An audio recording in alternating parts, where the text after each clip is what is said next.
Welcome everyone to the 2018 Tiny Tots Development Workshop. So I said, my name's Stephen Marotti, I'm the Programs and Events Manager here at Athletics SA. To the side here, we've got Rick Baldock from Ashker SA, he's the Professional Learning Officer. So Rick's going to be our main presenter today.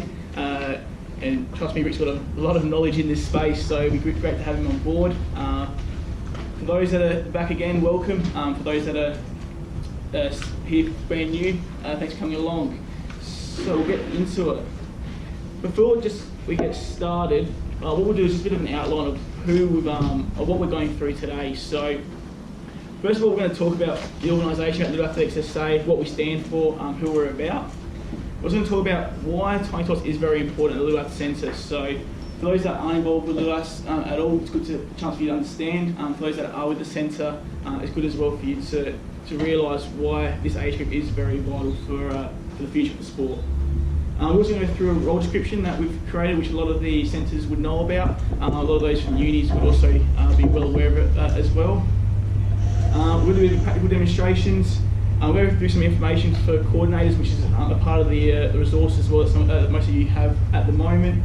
We'll also talk about how to use the session plans, so how to use them successfully to deliver the program. We're going to talk about questioning, a big part that's very important for this age group. Rick will go through a lot about that. We'll also talk about the importance of active parental involvement and also the resource itself and how it's come about. So a lot of you have that position description, which is a clear indication of what a Tiny Tots coordinator is about, what their roles, their responsibilities are as part of the program. If one of you don't have that, if you haven't seen it yet, it's very important that you ask the centre for it, or even ask me. I'm more than happy to provide it to you, because it does give you a rundown of what you should be doing as one of the coordinators.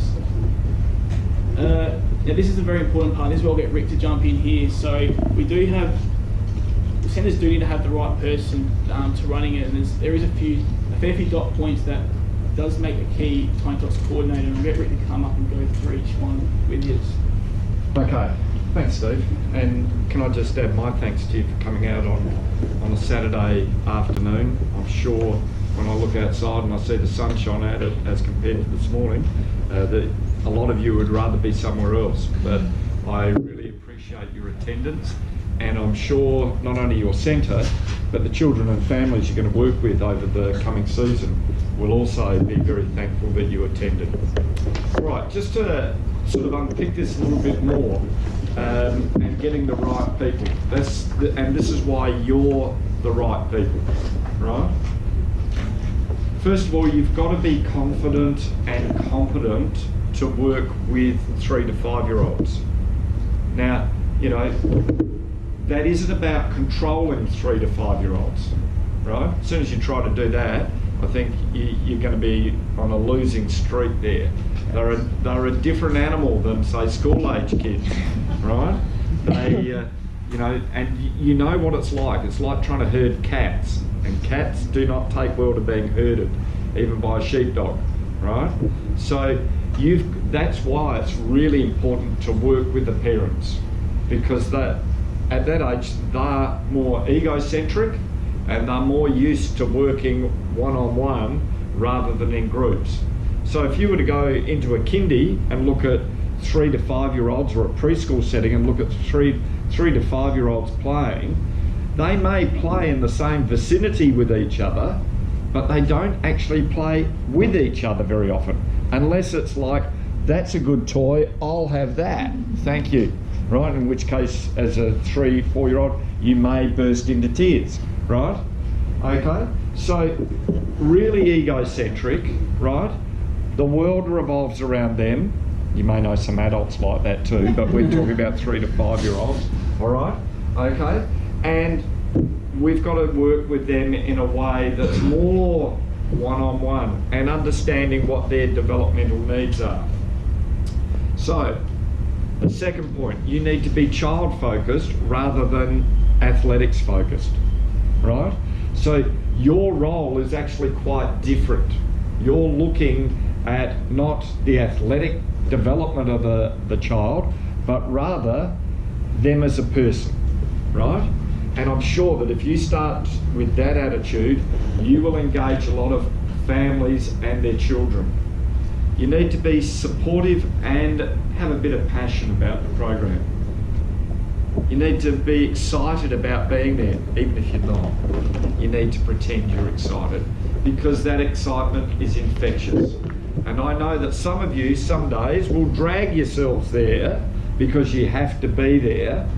But the other bonus is when you work with a group like this, you'll come out of that session most probably feeling better than when you started, because their infectious enthusiasm will rub off on you. Well, that's what I find anyway. So, you know, I reflect on a story that we were told, I reckon, at the end of the first trial. Yeah, and we're out, I think it was up at Tea Tree Gully or somewhere like that. And one of the mums, when she found out what Steve and I were there to do, which was just to observe and see how the program was going, she said, I need to tell you that my son here, this little tacker, wakes up every morning and says, is today little athletics? So that kid is disappointed 6 days of the week, right? Okay, but on the 7th day, she said he just jumps up and down and he wants to go straight away in the morning. He's got to wait until that night. So we forget sometimes the importance of what we do and how little kids will look up to us and what they think. But you can become most probably the 4th to 5th most important person in their life. Number 1, mum and dad, or number 1 and 2, mum and dad, then most probably their teacher, and then the literature tells us you're next, right? So it's a bit of a responsibility, isn't it? And that's why you need to be both confident and competent and enthusiastic. When you start to work with the parents and the kids, you need to be patient, right? Rome wasn't built in a day. And if you remember, these kids are only 3. They've only just learnt to talk. It's not long ago, it was 18 months ago that they were learning to walk, right? So their learning and what they're doing is going at a great rate of knots. And sometimes you see what presents and you think, oh yeah, off we go. And you forget, and you can sometimes inadvertently overload them a little bit. And you get this, you know, the tears start or something like that, and you go, oh, that's right, they're 3 or 4, right? And in the time that you're with them, you may be with them for what, an 1/8, a 10th of their current lifespan. That's pretty awesome, isn't it? Right? They haven't been around on the earth long. So take it slowly, hasten slowly, and don't over-expect. Be aware and understanding of their developmental needs. Now, what we have in the new resource is a new table, don't we, Steve, in the front. So if you just grab your resource, and I'm quickly flicking through, do you know what page? Yeah, there it is. Okay, so if you turn to page 10, you'll see we're talking about what's the nature of 3 to 5-year-olds, right? So during this time, we know that in terms of their physical development, their movement patterns become more complex. So remembering, you know, that a year or so ago, 18 months, 2 years ago, for a 3-year-old, they were crawling and just learning to walk. And walking was a complex movement pattern for them. Now you're going to be asking them to do maybe 2 things at once. You know, run and do so, and then jump at the end, right? So what they're doing there is actually programming themselves to do certain things and then to change and do another thing. And that's why when you see them do the long jump and you take them to run in the pit, they just keep running through the pit, right? They don't actually stop and jump, a lot of them, right? Or they'll have great delight in realising that you're meant to land in the pit. They haven't worked out you've got to take off yet, and they'll fall down in the pit and roll around in the sand, right? Because that's what it looks like to them, right? So that processing in their brain, they need lots of opportunities to watch. And so, you know, when you see a child not do something immediately, don't jump in and say, come on, off you go, because some kids actually stand back and they like to observe, right? They like to watch, and then they work it out from watching others do it. And they might need to watch a number of times. And you might need to say that to parents too. That's okay, let them watch, right? They've got to get the idea, because what we're doing here is maybe all new to kids, right? So on page 10, there are a whole lot of things that we've got listed down there at that age, what you might start to see. And I think it's really important that you have a look at that. And even better, what Steve's done on the next page, makes me look good here. Look at this, we've done a developmental chart in terms of the sort of skills that you might see at the various age groups. So you can see, hopefully, that developmental progression. But one of the things that I need to say to you is, this is general. This isn't every child, that they all develop at slightly different rates. Who's got kids of their own? Okay, all right. So you know that even amongst your children, they were doing different things at different ages. If you have more than one child, you go, that's interesting. A different pea out of the same pod, and they develop different skills and abilities. Some of that is genetic, and some of it is environmental, just what they're exposed to. So that may be explaining why we see that the second or third child in a family sometimes is better at a sport or activities than maybe the older ones, because they can see and they learn a lot earlier and get what I'd call the volume of practice to be better. So if you look at tennis players, John Fitzgerald, he had two older brothers who used to beat up on him on the tennis court nicely. They didn't used to, well, that I know of, they didn't used to hit him with their rackets. And that went on even when John was on the circuit. He'd fly back in home, back to Cockaleachy, right? And the brothers, while he was still weakened from the flight, maybe back from Hong Kong, would drag him out onto the family court and try and beat him while he was at his weakest, all right? That's what brothers and sisters do to each other, isn't it? They're nice people. So, have a good look at this, right? We've got a whole lot of different skills that relate to little athletics, and we call these basic skills fundamental movement skills. The reason they are fundamental is they are the building blocks for the more specialised sporting skills that we use when we enter sport later on in life. And this, from about 3 years of age to about 8 years of age, is the golden age of skill learning. It's the time when you can best learn those skills. And I've got some bad news for you too. When they grow up and they go through that time called adolescence, you know that disease called adolescence? It's what my daughters used to call it. They used to say to me, Dad, why do you say it like that? It sounds like we've got a disease. Very apt, all right? Okay. When you go through adolescence, one of the things that you do is you grow quickly. And when you grow quickly, I don't know if you know, but your muscles and your bones grow some 3 months in advance of your nervous system. So you have to relearn the skills when you go through adolescence. That's why some adolescents say to each other, you're uncoordinated. Have you heard that? Right? Have you been accused of that? I have been, right? I still remember going out one season, being able to hit a tennis ball really well, going out for practice 3 months later, and the coach walking past me and say, when are you going to start connecting with the ball? Right? And it was because, I like to think it was because of rapid growth and development, right? Okay? And I could not hit a ball properly. I'm going, what's happened? I'd grown. And so it takes 3 months for the nerve pathways to rebuild and to grow with the bones and the body. Okay, so that's a little bit further down the track. But what you give the kids here is their first taste of learning and the way to learn these skills and the practice, the right environment. Okay, so you can see there we've got everything from walking to bouncing a ball. and what you would expect 3 to 5-year-olds to see. You may need to refer to that because some parents worry about this stuff, right? But before you show them anything like this, you say, there's huge variation. And by the way, that is normal.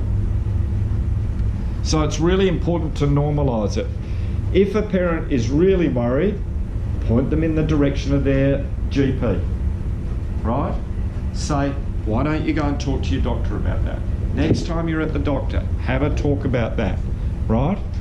Because that's important, okay? All right, so we've got that. What else are we up to? Yeah, being sensitive to the needs of the child and the family. Every family's different. You know that. You're a kid, right? You go to a mate's house, don't you? Maybe for dinner or something. They do things differently in that house, don't they? And you know, like you might go to a house that's religious and your place isn't religious, and you're about to pick up the knife and fork and start, and they say a prayer. Oh, you know, every family has its traditions. Every family has its way of doing things. We need to be respectful of that too, right? Okay? And we need to be aware of those differences and sensitive to those needs. In your sessions, you need to be well informed and well planned. The best Tiny Tots centres run like clockwork because people like Rachel and you get there early, right? If you're on time to start the session, you're late. You have to be there early. You should be setting up. Look at what Rachel did. She's all set up for her session. It's out there now, right?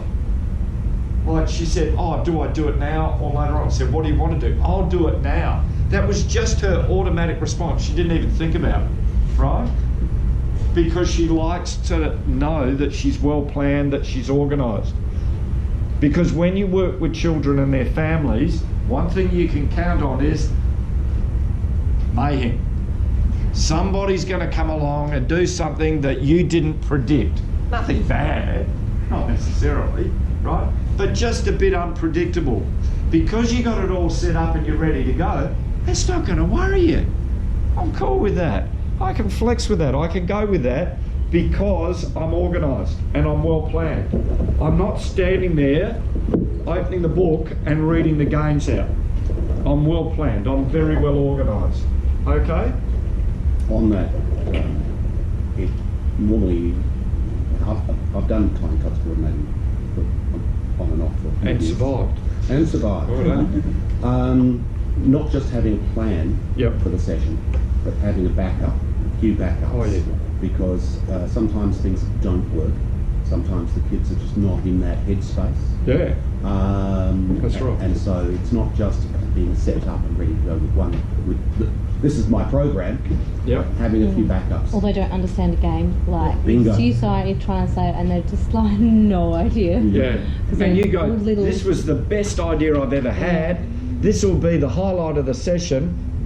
They just don't get Right? it. Yeah. So that leads, well done. Thank you for that segue into the next point, right? Being open-minded, adaptable and flexible. I cannot stress how flexible you need to be. Just because it's written in here as that's the game for your session, doesn't mean that you have to do that exact game. You either have to change the game or you have to replace the activity. Or you may not get to all the activities. That's okay, right? So don't be too anal in thinking, I've got to stick to this, I've got to get through it all. It's just a starting point, right?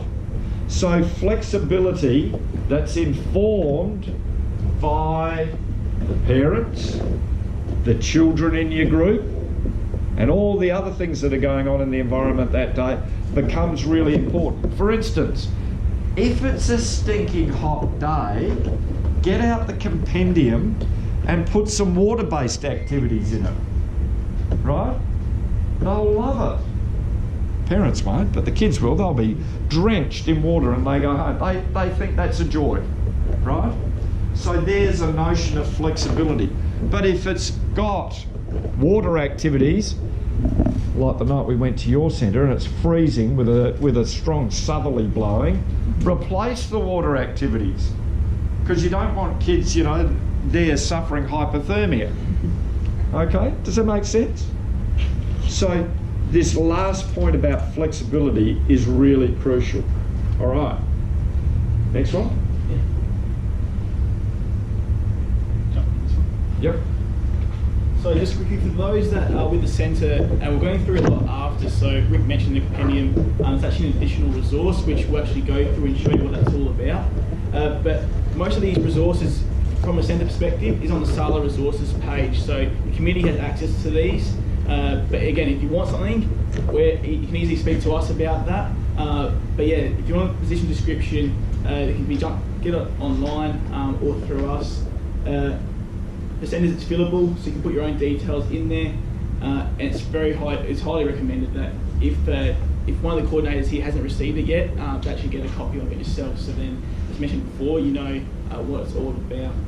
Now, session demonstration. So, well, I just mentioned a bit earlier before, but we did have Amy Cobb from Golden Grove that was going to be taking it for us. Amy's been involved, I think now this will be her 18th or 19th season. She started as I think a 14-year-old from memory, doing Tiny Tots and still doing it to this day. She was a Tiny Tot, I think. No, she never did the athletics ever. So, she didn't? No, so she just came along one day as a teenager and stayed ever since. So she's a music and arts teacher now. But those that were here last year would know from her doing the session last year.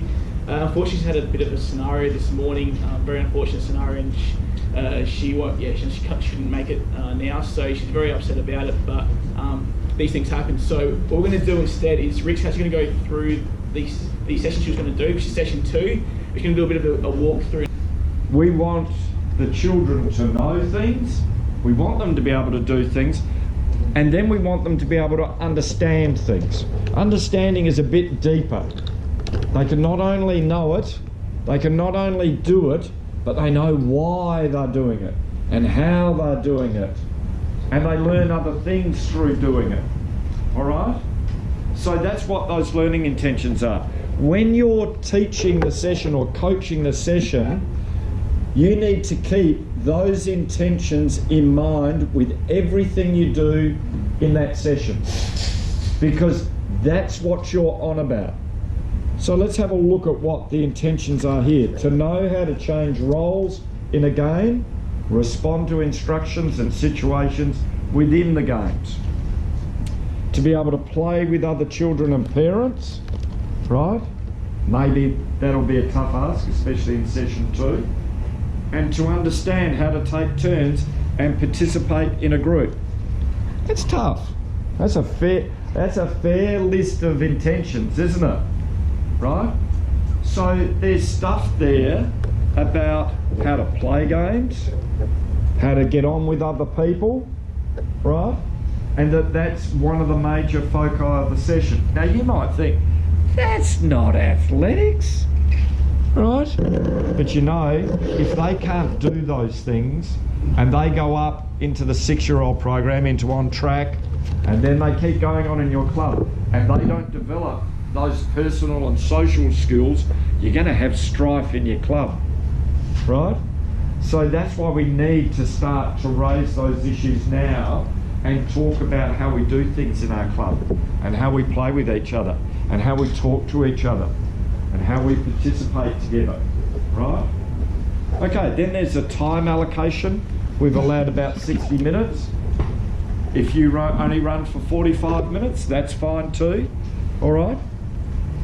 What the focus of the session is in terms of movement skills. So you can see we've got a locomotor skill, what you do across the ground, a stability skill, and a manipulation skill where you use a piece of equipment like a ball. Okay? Where you're going to do the activities, the equipment you need for that session, and then a list of the games. Then you go into your games. Right, so let's have a look at game 1. Now, we've got a time allocation there for 10 minutes. Please be flexible. They may not like that game that day, and it lasts 3 minutes. That's okay, right?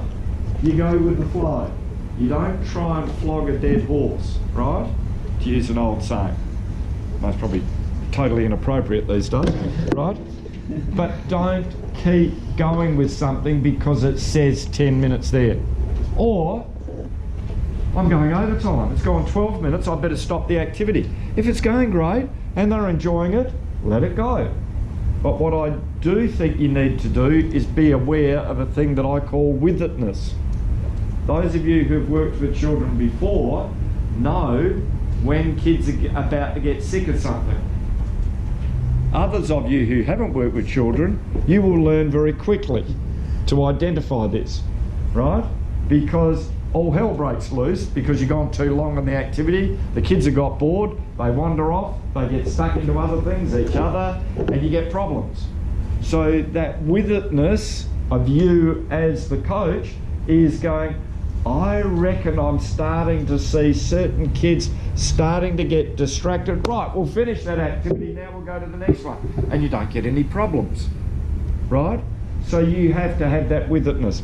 You need to be flexible about that time, all right? So it's just an indication. There's your equipment's there, the place you do it. The formation is how you would set something up. So you can see if you look outside, Rachel's set up some formations out there already. You can see she's got the witches' hats in a semicircle. That's a formation.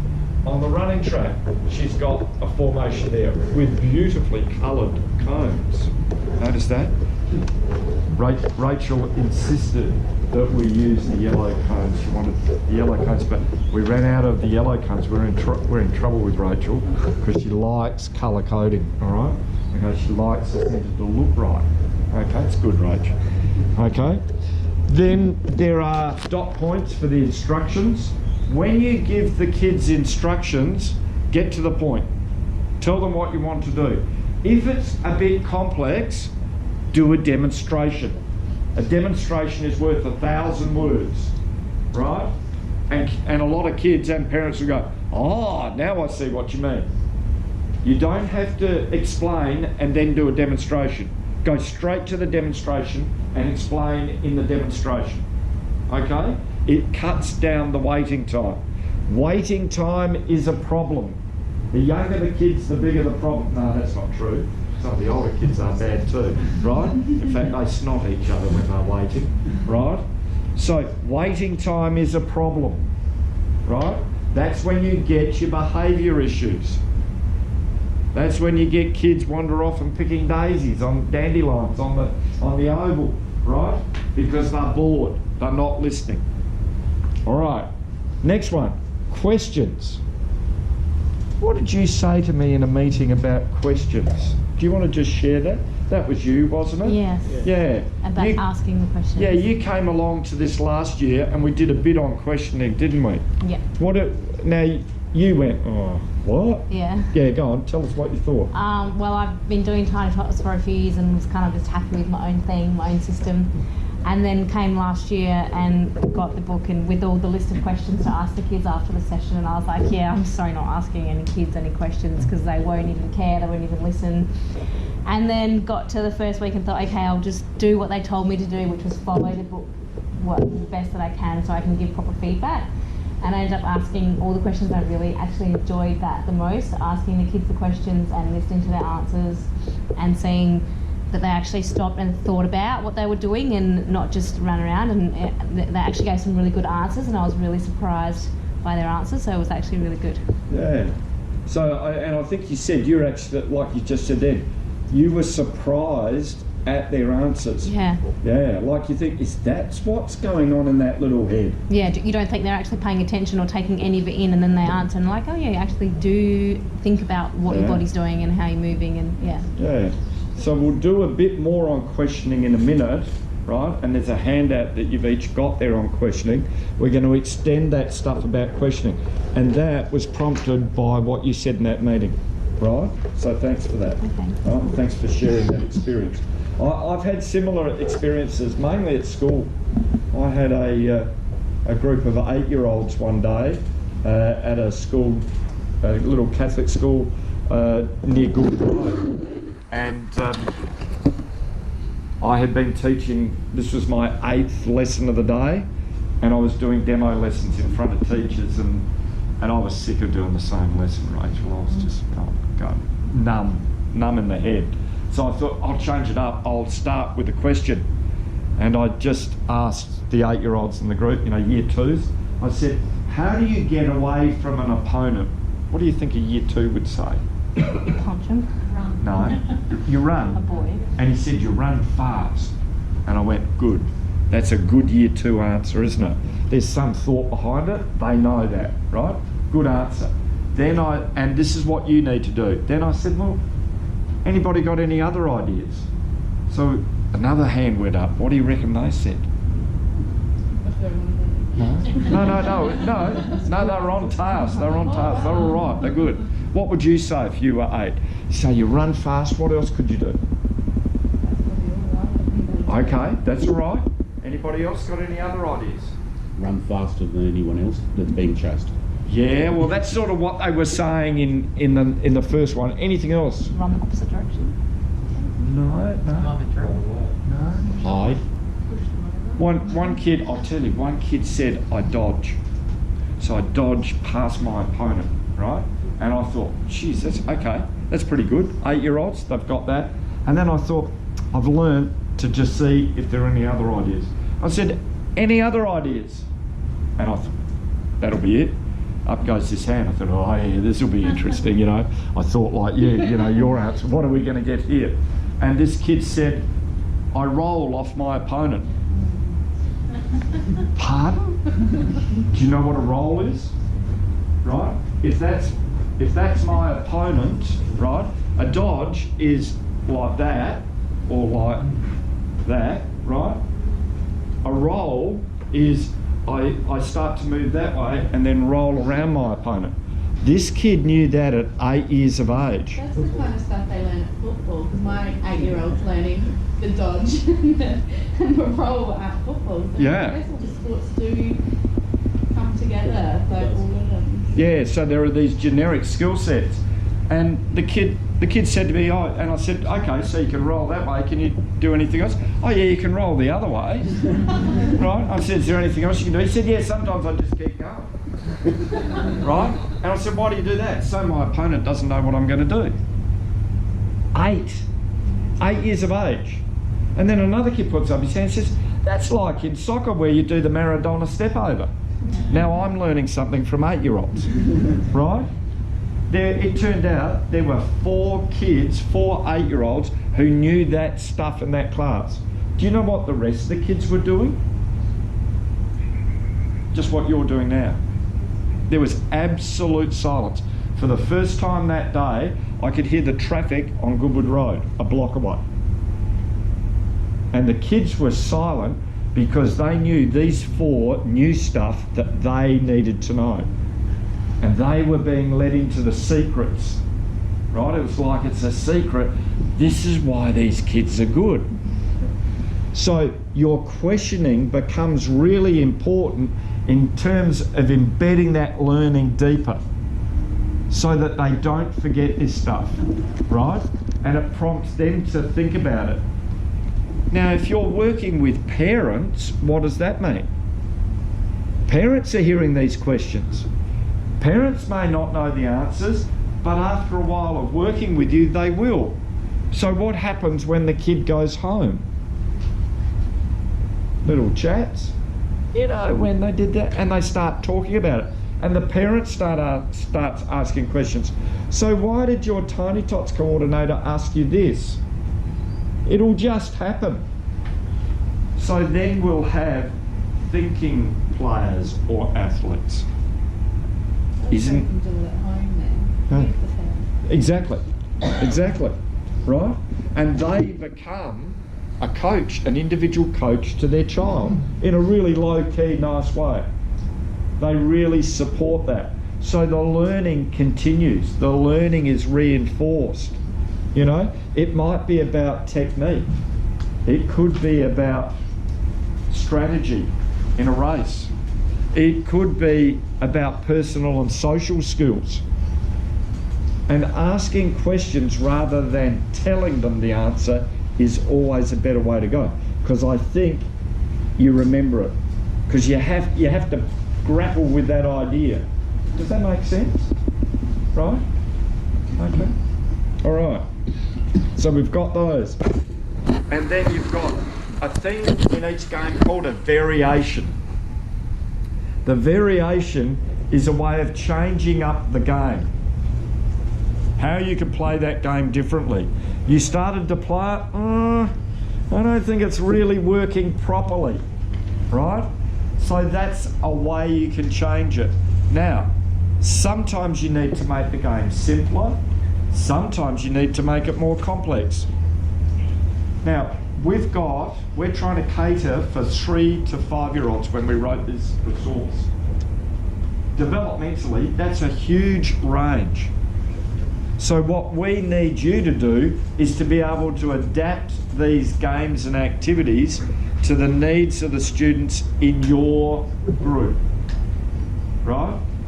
We can sort of pitch it around the middle, but if you've got mainly 3-year-olds, you may have to make the game simpler. Or if you've got mainly 5-year-olds, you may have to make the game more complex. Or if you've got a good spread of it, you may have to, fancy education word here, differentiate. You might have to have different versions of the game going on at the same time to keep kids engaged.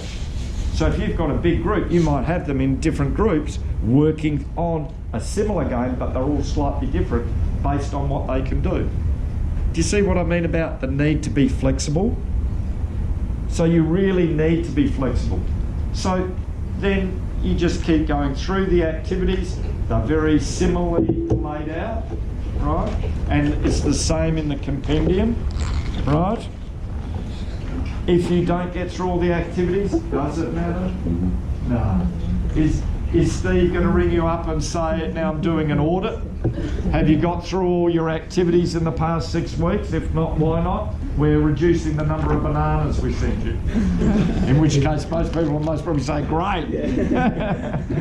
All right. Okay, so that's what a typical session looks like. Questions, Russ? Well, just what we did last year took from hospital. We set it up so you would have 5 exercises, Yep. and you'd have a group of each one. So you would do 5 or 10 minutes by the whistle, and they move around. Right. So you're not having a lot of the children stand around doing one activity. And as I said, I finished that from hospital, and it really worked. And Not you, for every group, I understand, but for us it worked. yep. And you need less equipment doing it that way. That's right. So we set it up and rotated them. Yeah. Up to 10. So how many kids did you have in your... 24. Yeah. So Okay. we're able to have like 5 or 6 applies in 4 floors, but it works really well. And you Not had- everybody. And parental involvement, if you do that, is huge, And what right? what we do with each session, we talk about what the session is going to do with parents, then we have a debrief after, and we will say, hey, you've got any questions, send back to the team out, and we can address them before we come to the next session. Yeah. So you don't have to teach all the activities one after the other. You could put them into a rotation. It would be a really good idea, if you're doing that, to take a photocopy of each of the activities and laminate it, right? And then punch a couple of holes in it and put it back in your folder. And then you've got them all next year as well, right? If you're lucky, if they haven't blown away, if kids haven't trodden on them, dragged them through the dirt, all of that sort of stuff. Not that that ever happens with children, all right? Much. You've got to make sure that the activity is developmentally appropriate, and that means both physically, cognitively, socially and emotionally. So if you see that there's a game in here of tag or chasey, you don't have to play it that way if the kids aren't ready. And we learnt that from trial 1. And so now we're suggesting a lot that the initial game of chasey is a kid with their parent. Kids don't mind being caught by their parent or chasing their parent. But they do mind being caught by another kid. They dissolve into tears. They can't handle it emotionally. So change it up, all right? Okay? Activities are not based on the competencies that you have, right? If you don't know something, go in and do your research and find out about it and come prepared for it. Just because you may not be good at throwing and throwing events is no excuse for you not to run throwing activities, okay? And for goodness sake, Tiny Tots. You'll have to know more than most of them, right? You would think, all right? Try and use a strengths-based approach. So let's start from success. Here's one thing that I always say. Every kid must succeed at least one thing in every session. And always make it the first thing.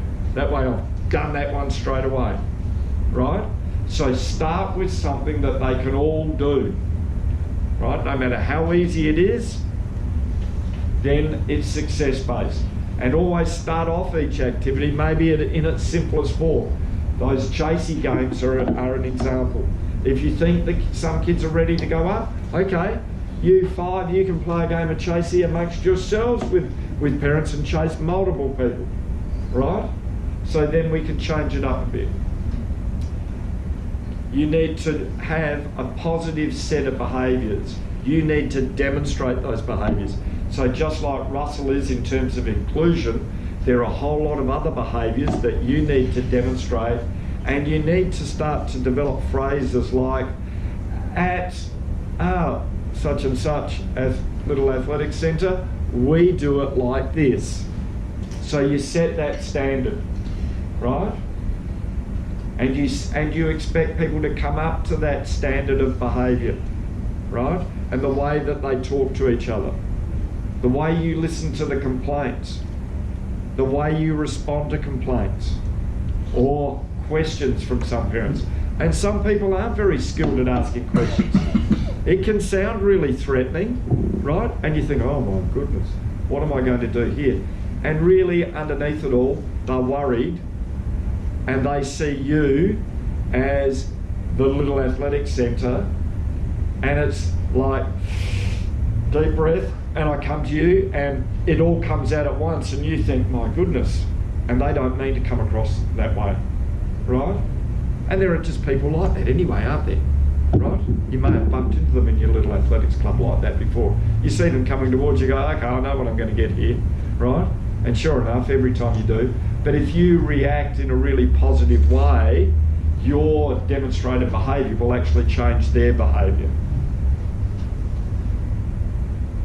The games and activities form the core of the program.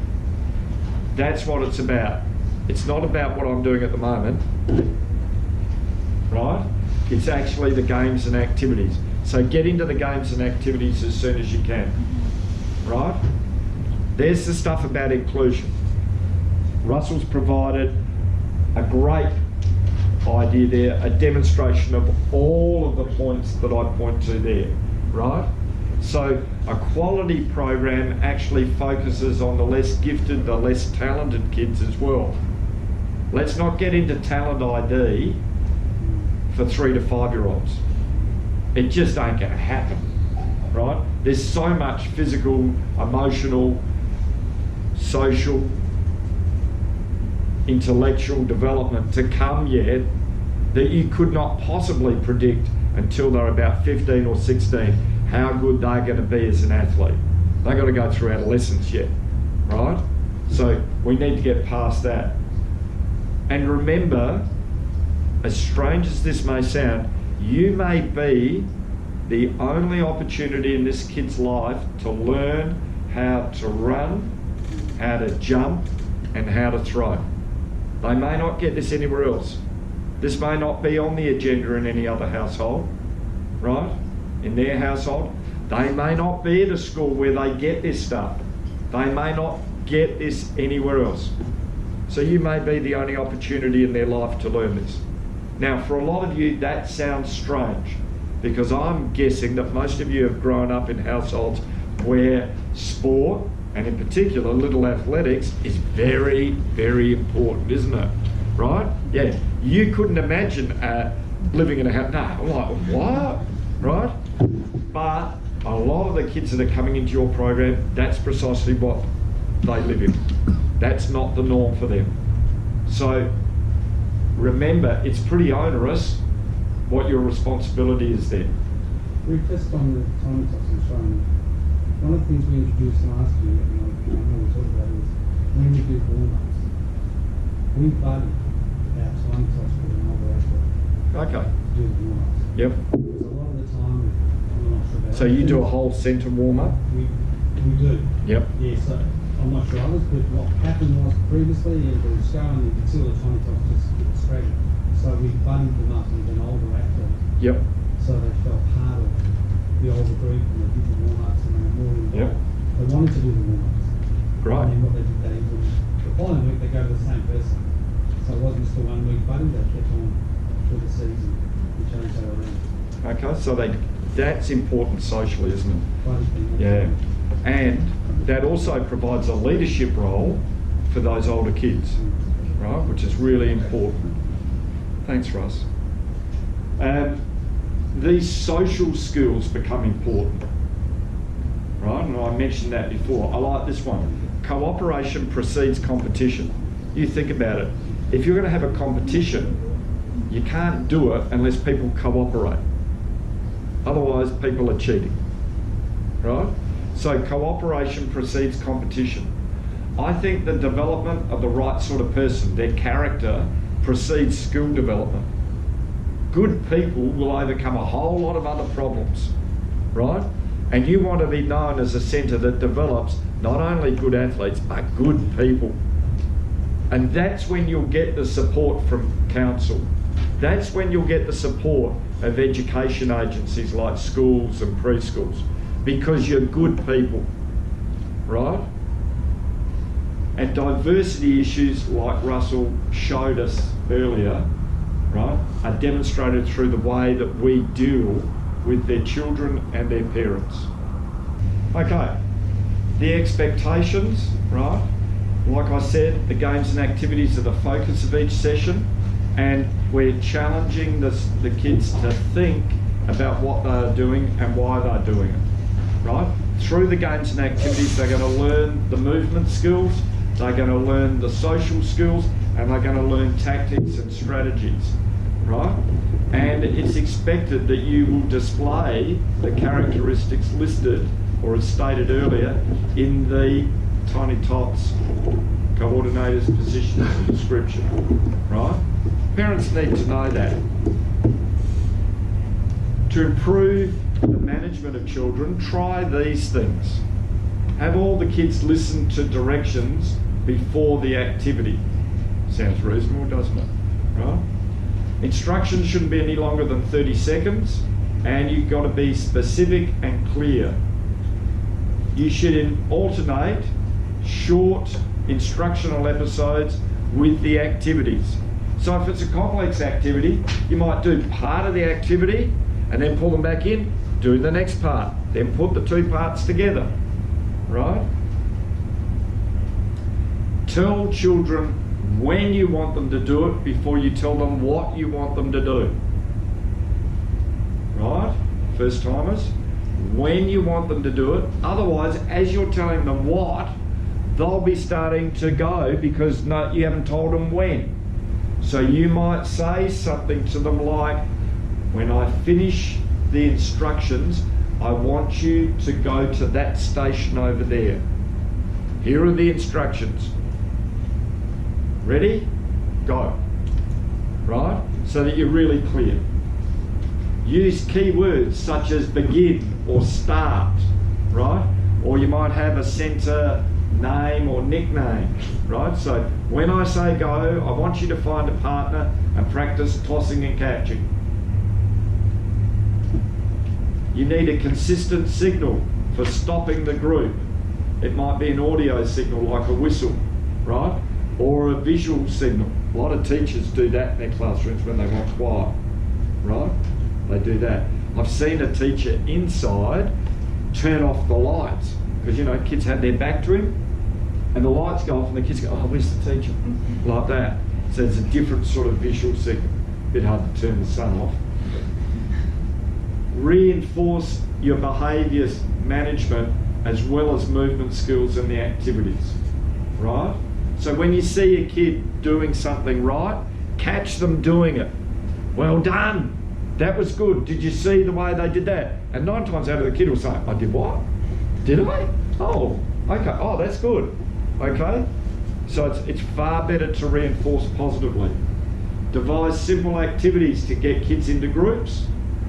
Have a central spot in the playing space for children to move towards too, if they have to find a partner or make a group. Because as they move towards that central spot, they'll see the other kids moving towards that central spot. And if you get one left over, guess what? They're at the central spot with you and you do a demonstration with them. So nobody misses out. Practice making groups of different sizes and then going back with a partner. I think it's really important that each child has their own piece of equipment in some activities, right? If it's a ball to throw, they need their own ball to throw, right? They're not lining up. Lines create behaviour problems. Coaches must demonstrate the correct use of the equipment for safety reasons and for technical reasons. Put the equipment in the same position when the group is called back to listen. Make sure your equipment is distributed to children as rapidly as possible. No lines.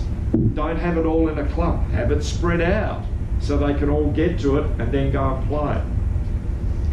Keep lines short. If you do have lines for an activity, no more than 2 to 3. It increases the volume of practice and it creates less behaviour problems, right? So, when managing children, please consider the following. You should show up and be on time. Make the activities fun. Avoid the 4 L's. Laps, lectures and long lines, right? Should be 3 L's. What are we doing? Where do we get the 4th one from? Long lines. Oh, long lines. Jeez. Okay. That was a good one. Well done, mate. You got that right. Plan your sessions. Improve your sessions. So make a note. If something didn't work for you, make a note how you fixed it. Write on it. Keep lines short, no longer than 2 to 3 kids. Don't talk for more than 30 seconds. Don't talk above children and their parents. Wait. Just wait. And they go, oh, the parents go, shh. Right? Don't program activities that are too easy or too difficult. And you're only going to find that out by having a shot at it with your group. Can I there's one other thing. Yeah, sure. When you're planning, you need to try and think about where are the potential weak spots. Where can it go, potentially go wrong. Oh, sure.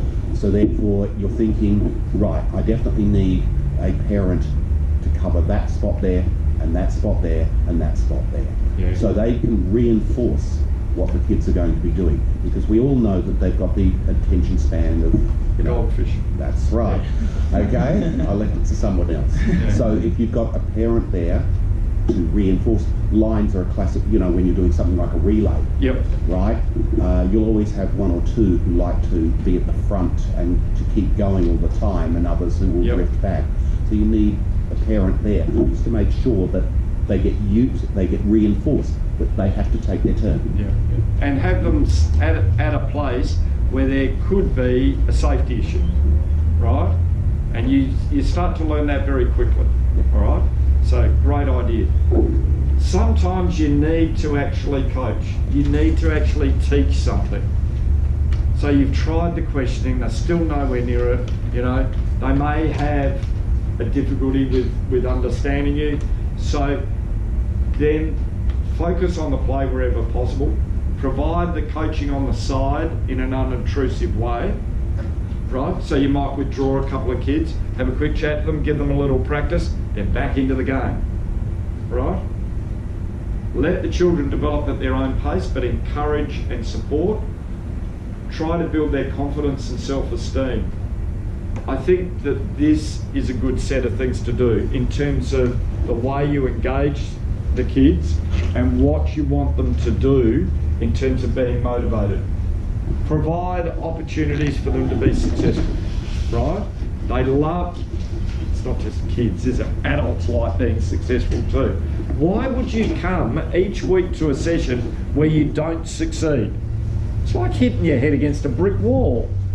It stops hurting when I stop hitting my head against the brick wall. If the brick wall is your centre, well, they'll stop coming because it hurts. In addition, the parents want to see their child succeed. Is that too? Yeah. Give them choice, or at least perceptions of choice. So when you say make a group of 2 or 3, of 3 to 5, right? Let them choose.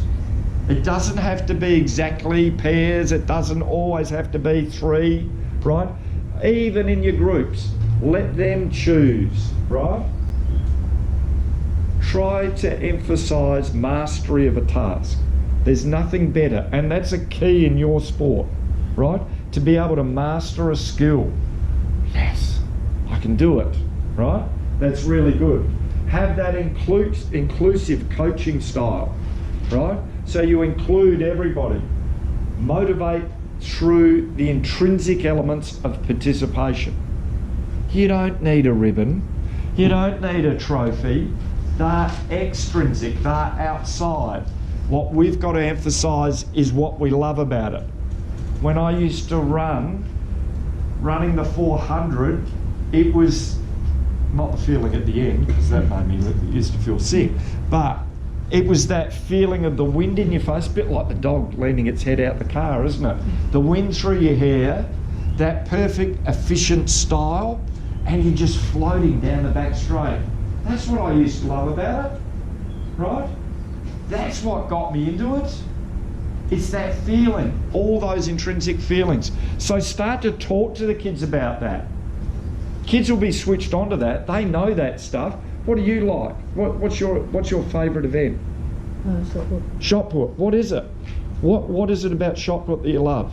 I don't know, just like it. But what is it? Is it the glide across the circle, or is it the explosion of power, or what? The power. There you go. It gets you hooked, doesn't it? And when you time everything perfectly, it feels like you hardly push it, doesn't it? And it just goes, and you go, geez, look at that, right? And that's after you've done that a few times, you go, oh, I'll have a bit more of that. And every time you get in the circle, that's what you're after. And you're imagining that, aren't you? See? That's the motivation, right? What was your favourite event, mate? Yeah, it's probably javelin. Javelin. There you go, another throwing event. What was that? Just watching it go through the air? Yeah, when you go and throw it was good. Yeah? Okay. What was it for you? Have you got a favourite event? No? Who has a favourite event? Yeah? Oh, there you go. Jeez, okay, what was that about?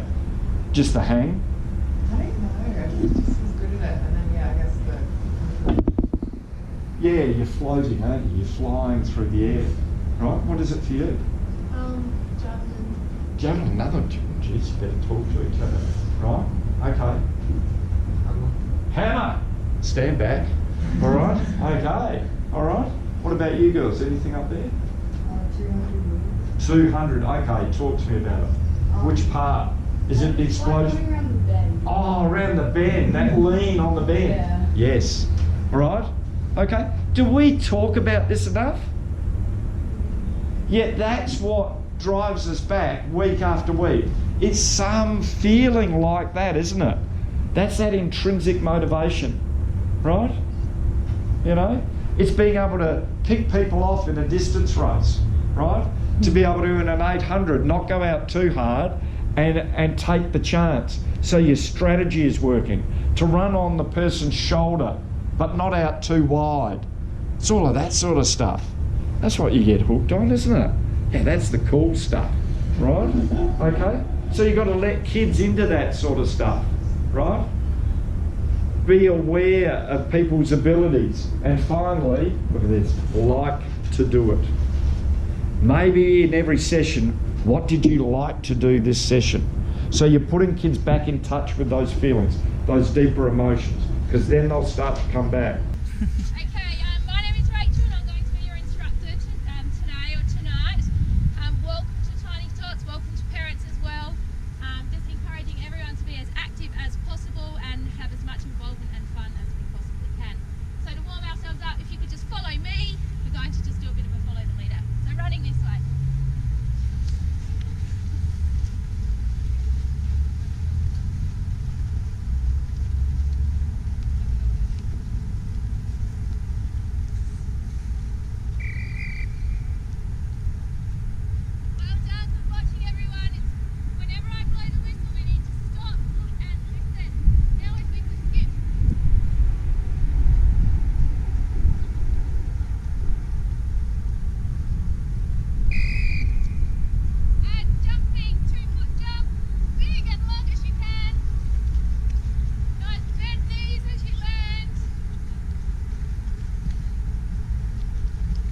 Alright, forward and back. And let's go faster.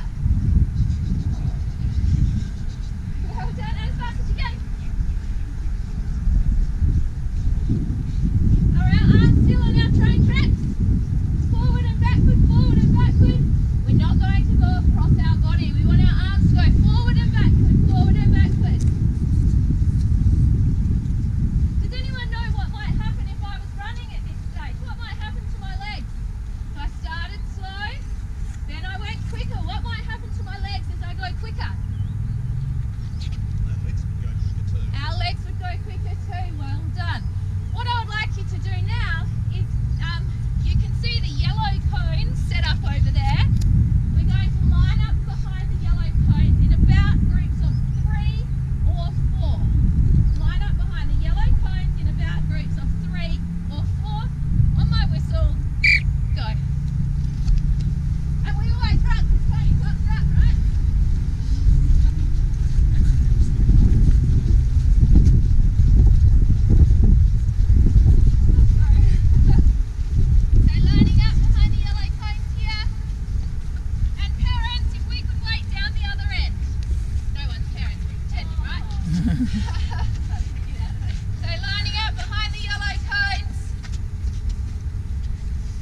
And you also with that one too, straight away with the first, one of the first sessions, get the parents as well straight involved. If you're doing week 1 or 2, that's also a good one to get them straight into it. They can actually race their mum or dad as well. And as Rachel said, have them at the end initially as well, because at least they're running straight through them. Sorry? They can't race at the end. So the first one they'll do, the first one we'll have them at the end, and then the second one or third or fourth have them racing the parent, and that's usually a bit of fun to get them engaged. So. Or even if we did the race down to here to tag team their parent and their parent race back. There's lots of variations that you could do. The aim of this game is to knock your tennis ball off the cone. Okay? I'm going to sit on my bottom to start with, and I will throw the bean bag to my ball like so. If you hit your ball off of your cone, you will take a step backwards. If I were to do this in real life, I would have one person at each cone. I wouldn't have this many people. Alright, so you're going to sit on your bottom, throw the bean bag, and try and hit the ball off your cone. If you hit it off your cone, shuffle backwards 1 body length and go again. Go. Pick it up, go to the back of the line.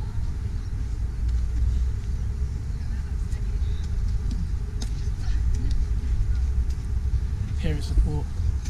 Pick it up, go to the back of the line. Great job, Johnny. Well done. Yes, that definitely counts. That came off the cone.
film.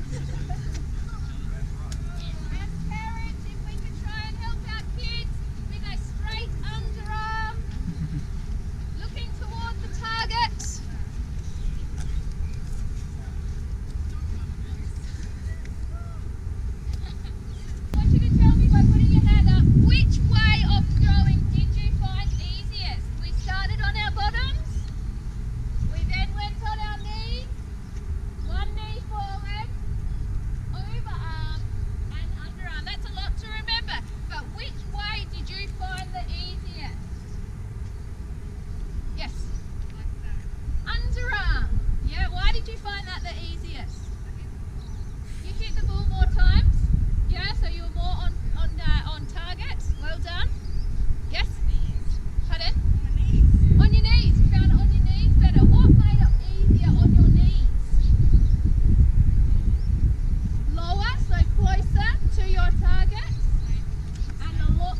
just say quickly with that one, with what Rachel was doing, one thing as well that you could add is a bit of scoring. So you might find with children, points is everything, even though it's irrelevant, if that makes sense. So you might say, you might get 100 points to get in the hoop, you might get 1,000 if you hit the ball off the top, or you might get 1,000,000 points if you knock the cone over. To them it means so much, but the points actually mean nothing. So if you want to make a bit of excitement around that too, there is a bit of a scoring element that you could add in, but the points, as I said, don't even have to count them. Just make it them pretend that they count. They get all these imaginary scores. So just something as well, just to add on. Yeah. Be aware for 3 and 4 year olds, 100 million, it's meaningless. Exactly They're right. just big numbers. The scoring often will be more to the parents than it will actually to the kids. Yeah. I actually purposely didn't do the scoring in that activity, only because maybe I would do it next time. And I did say to one group, wow, that's 1,000 points, you got the cone. You know, it doesn't. That's just a statement. Yeah. It is a positive statement, as opposed to actually giving points. Well, would be my issue. It's Yep. an option. It's an It's a good option. option. Yeah. Okay. We're going to move on. I was just thinking, does anyone know what a kangaroo would look like? If a kangaroo was moving, what would a kangaroo look like? I would imagine they'll do that straight away. Yeah. Okay.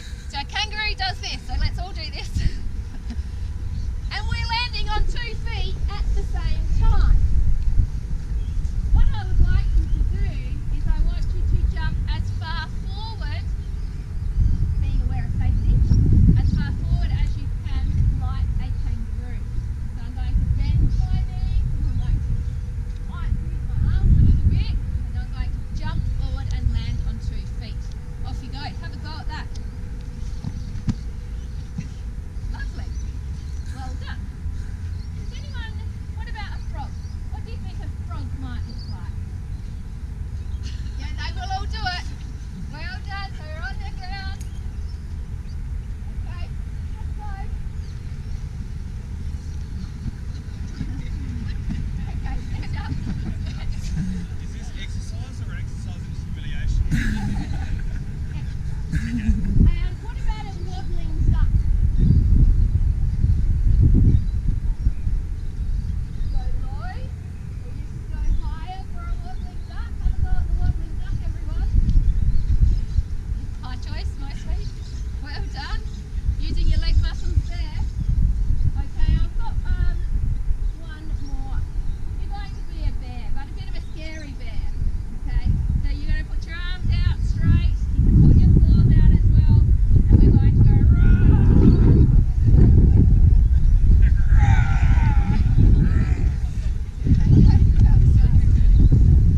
You will see over here that we have some yellow cones. Could you please line up behind a picture of an animal? Over we come.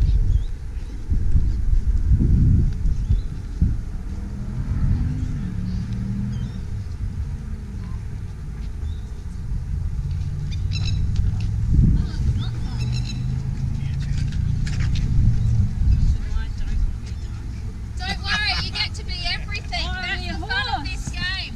I want to be a horse. These lines are way too long, everyone. We could not do this if we had this many people. Okay, I did forget some though. I forgot the dinosaur.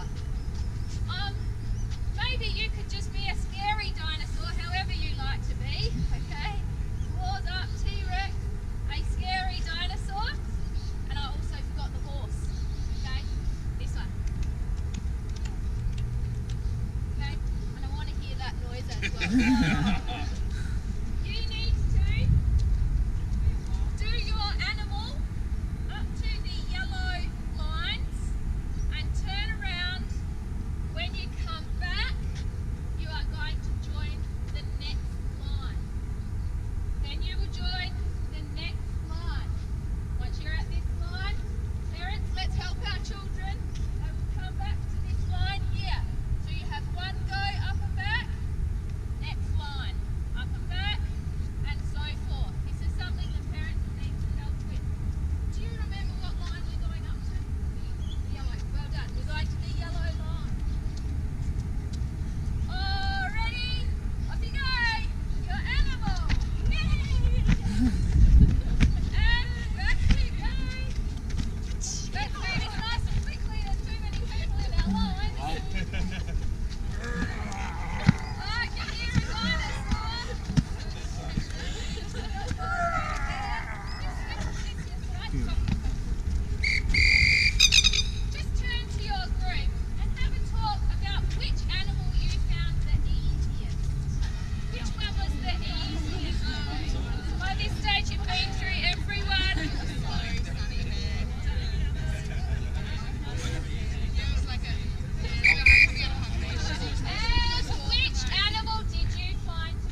Okay, we're going to do this really quickly. Again, this is not set up for the amount of people that we've necessarily got here today. We're just going to do an obstacle course. I'm going to demonstrate the obstacle course. Parents, if you could help and 3 steps behind me, follow me. Okay, so we're going to weave through the cones, over the big hurdles, shuffle over the snake. You're going to run as fast as you can from dot to dot. And then 2-legged jump. Hop, jump, so there'd be parents also so that they can watch. And then over the hurdles. We're going to have a practice and go slowly, and then when I blow a whistle, we're going to go as fast as you can. Okay? So find a spot on the course. Little kids won't be able to do this, but find a spot on the course to spread yourselves out. Okay, off we go. Obstacle course, so weaving through.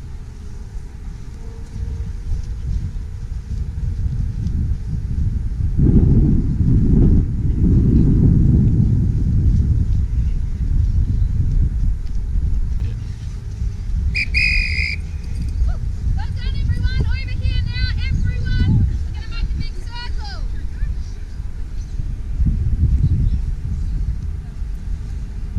In we come. Let's make a big circle. We're going to just speed through this. If we could, you don't have to hold hands if you don't want to, but little kids will. Okay, we've formed a very nice circle. Well done. We did that very, very quickly. Now, I'm going to let go of your hand. If John and Mary, if you could let go of your hands and bring your side of the circle in. We're going to have a circle inside of this circle. So you shuffle in, and you're going to form a circle outside of us. Parents, if we can help form a circle outside. There we go. There's a tactic of making 2 circles, okay? We're going to now turn around and face the person opposite us. I don't know if I've counted well here. I'm just going to shuffle out. Have you? Everyone got a partner? Everyone got a partner? Can we have the middle people facing their partner sit down on your bottom? Are you right? Sit down on your bottom. If you're on the outside, we're going to call you a TP, and you're going to have your legs apart and your arms up. Your legs apart and your arms up. Children on the inside, you are called an Indian. When I blow my whistle, you are going to crawl through the legs of your TP. And you are going to run as fast as you can around in a clockwise direction. That is this way, everyone. You're going to run this way. And then you go back through the legs of your partner and sit down. So you guys go around. Yes, absolutely. So parents on the outside is good for children. Kids on the inside. Do that again. Great idea. That's maybe a good idea for us today. Okay. We can do that idea as well. So through the arch and around. We're going to do this twice, everyone. So ready? Ready, everyone? Set, go! Clockwise, that's this way. Fast as you can. Back underneath. And sit down. Yeah, well done. Obviously, you'd give that a few more goes. We could do skipping, hopping, galloping, etc. And swap over.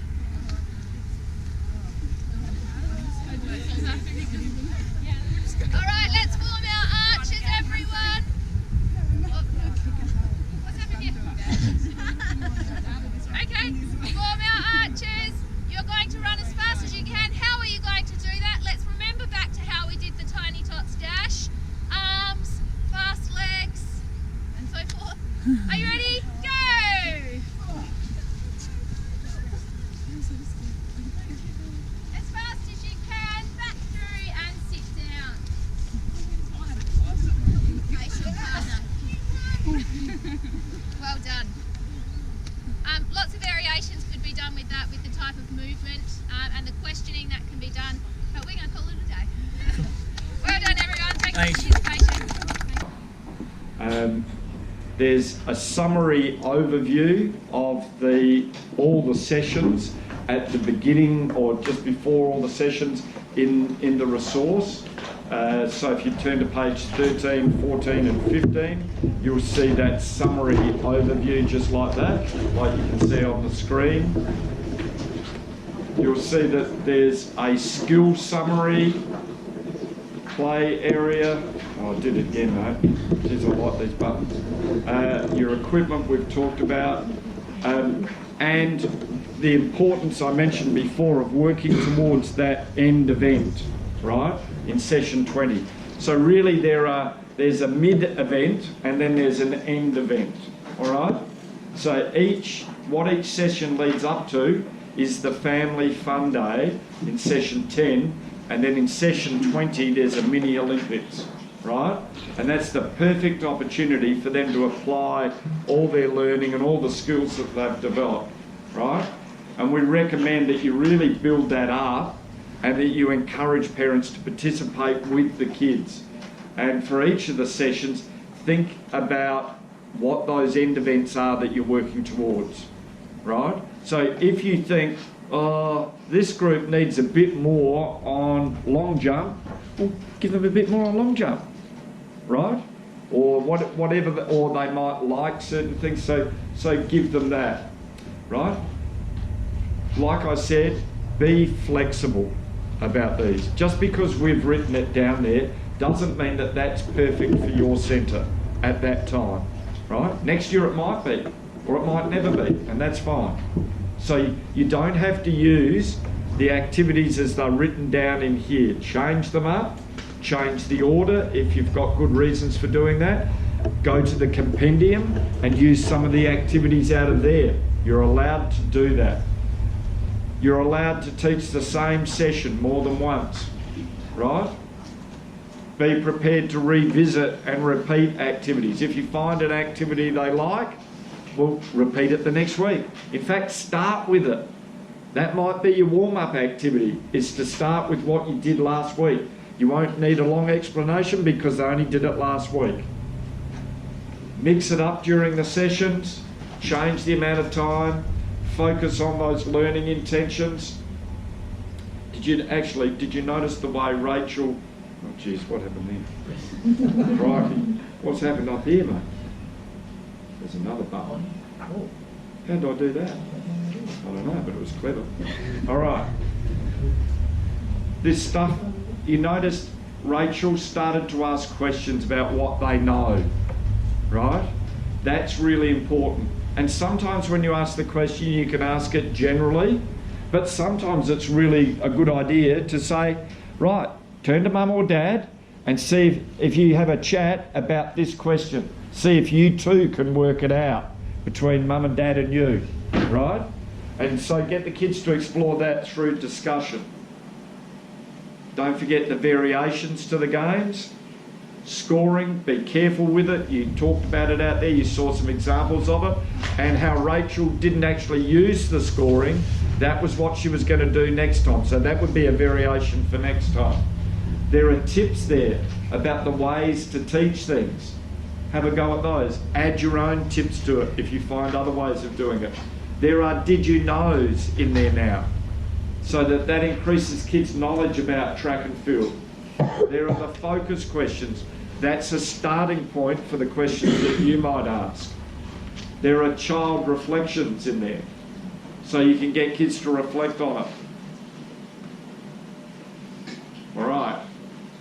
I just want to spend a little bit of time around backward planning, right?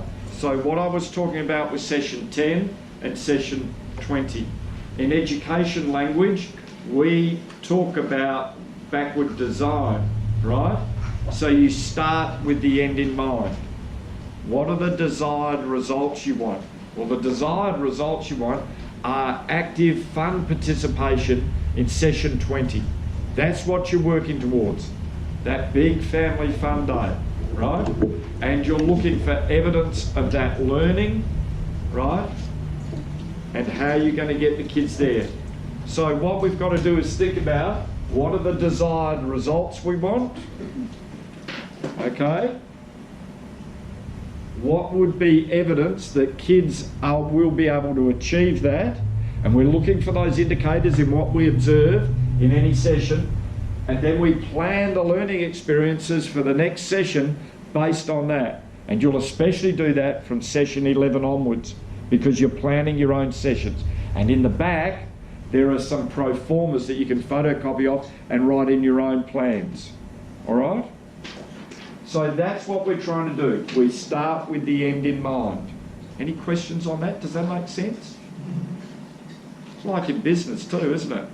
You know what you want to do, you know what you're trying to sell or what you're trying to do, and then you work backwards from there to where you are and then work out a plan of how you're going to get there. All right, so I think there are 3 stages of planning. You've got to think about, out of all the stuff that these 3 to 5-year-olds can learn, what's worth understanding? What is it they really need to know? And you could see Rachel was really structured in her session with her information, right from the warm-up onwards. Where were the arms going? You know, are they on track, right? She made it fun. She made it kid-oriented, but you all knew as adults what she was on about, okay? And where that's going. What's the evidence that those kids understand that? You'll be able to observe it. You'll be able to ask questions. You'll be able to have discussions with them. Or they'll ask questions. You'll go, ooh, there's a 4-year-old that's thinking about that. That's interesting. I didn't know that. So you keep that in the back of your mind too.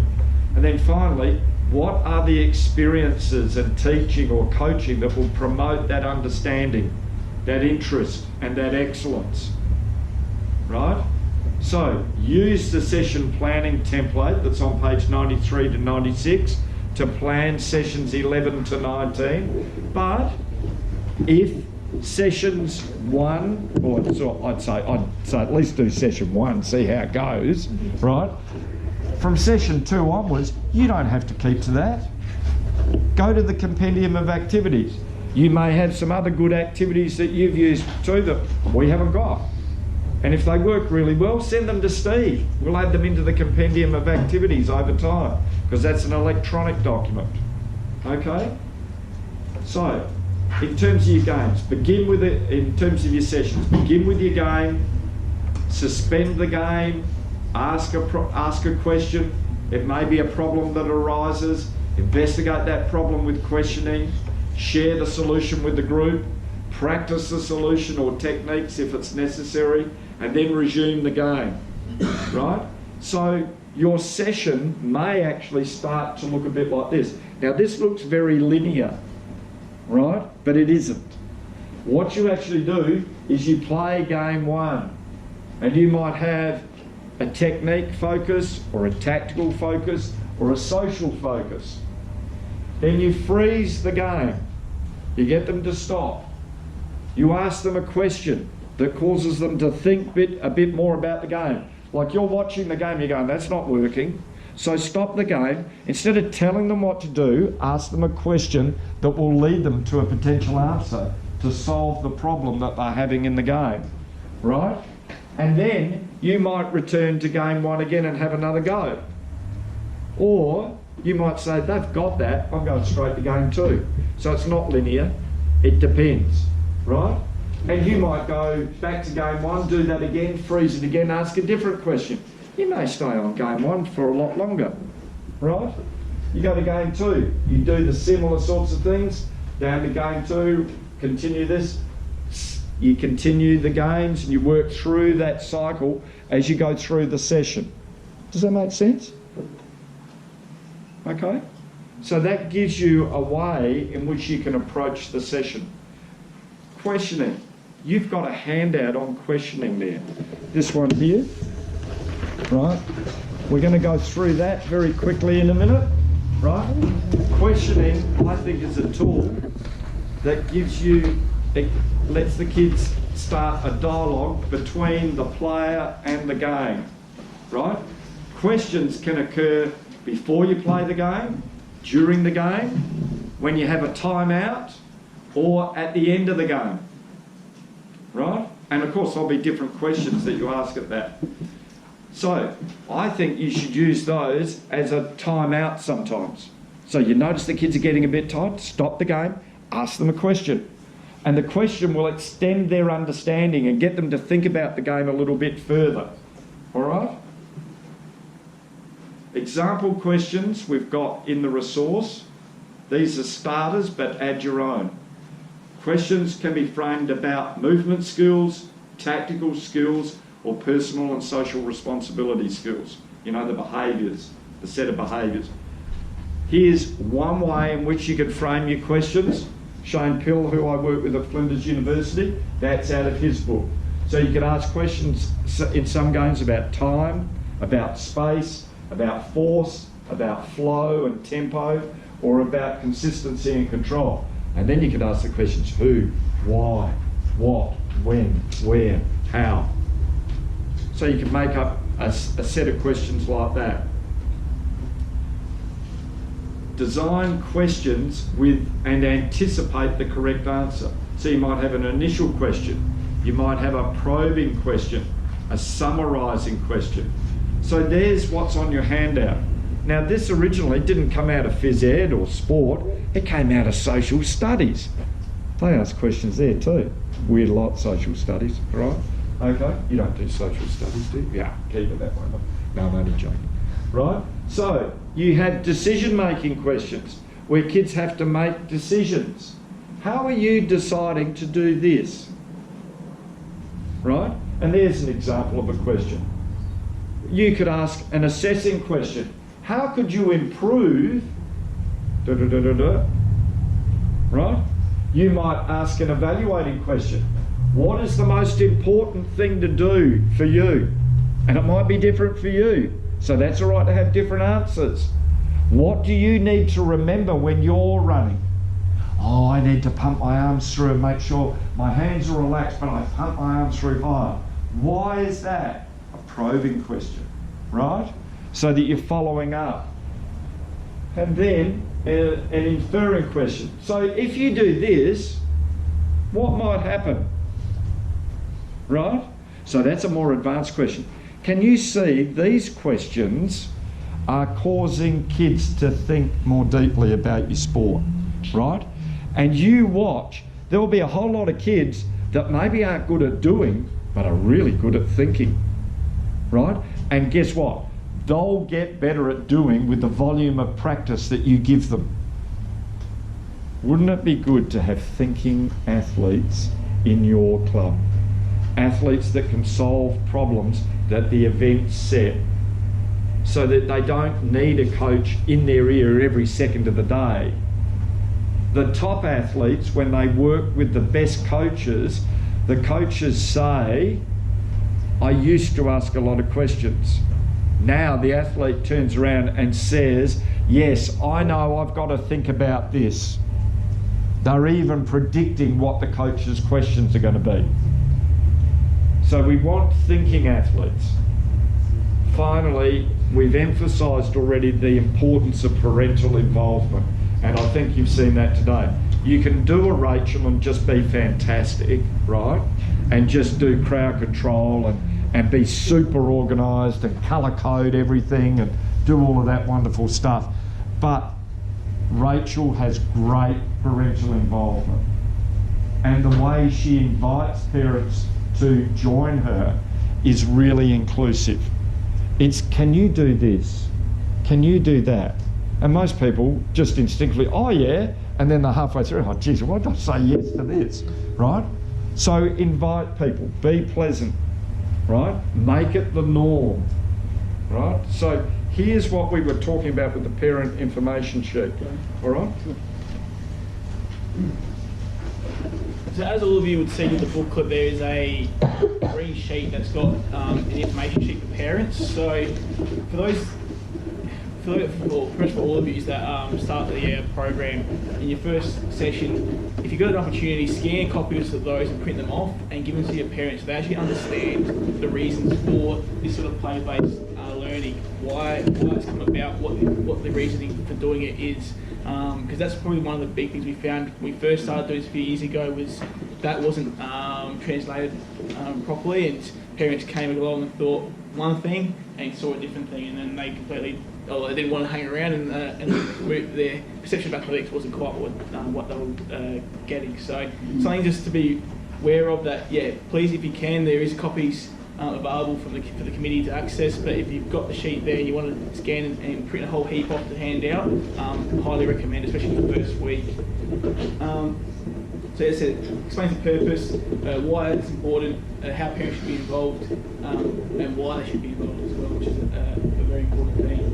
And instead it can be accessed on the Site Resources page, which committees have access to. So why is parent involvement crucial to the success of the program? This is some main points that we want to emphasise through to everyone. The parent involvement is actually probably one of the main reasons if your program to be successful or not.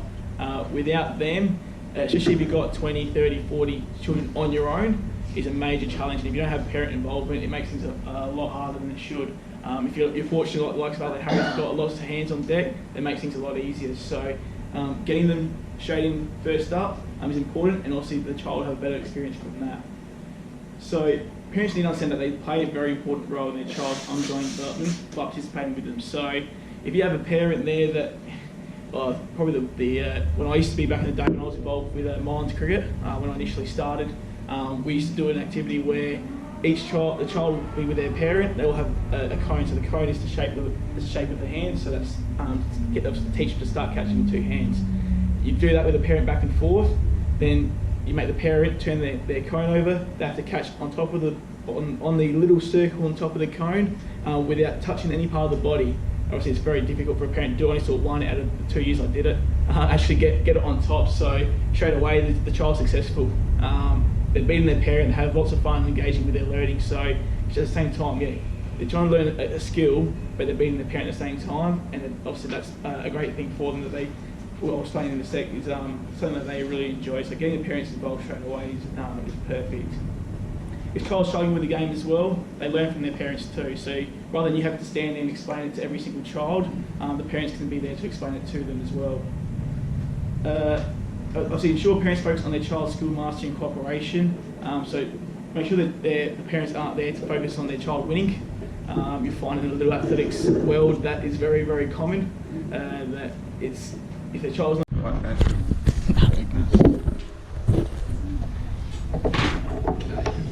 Okay, so welcome everyone to the 2018 Tiny Tots Development Workshop. So I said, my name's Stephen Marotti, I'm the Programs and Events Manager here at Athletics SA. To the side here, we've got Rick Baldock from Ashker SA, the Professional Learning Officer. So Rick's going to be our main presenter today. And trust me, Rick's got a lot of knowledge in this space, so it'd be great to have him on board. For those that are back again, welcome. For those that are here brand new, thanks for coming along. So we'll get into it. Before we get started, what we'll do is just a bit of an outline of of what we're going through today. So first of all, we're going to talk about the organisation at Little Athletics SA, what we stand for, who we're about. We're also going to talk about why Tiny Tots is very important at Little Athletics Centre. So for those that aren't involved with Little Athletics at all, it's good a chance for you to understand. For those that are with the centre, it's good as well for you to realise why this age group is very vital for the future of the sport. We're also going to go through a role description that we've created, which a lot of the centres would know about. A lot of those from unis would also be well aware of it as well. We're going to do practical demonstrations. We're going to go through some information for coordinators, which is a part of the resource as well that most of you have at the moment. We'll also talk about how to use the session plans, so how to use them successfully to deliver the program. We're going to talk about questioning, a big part that's very important for this age group.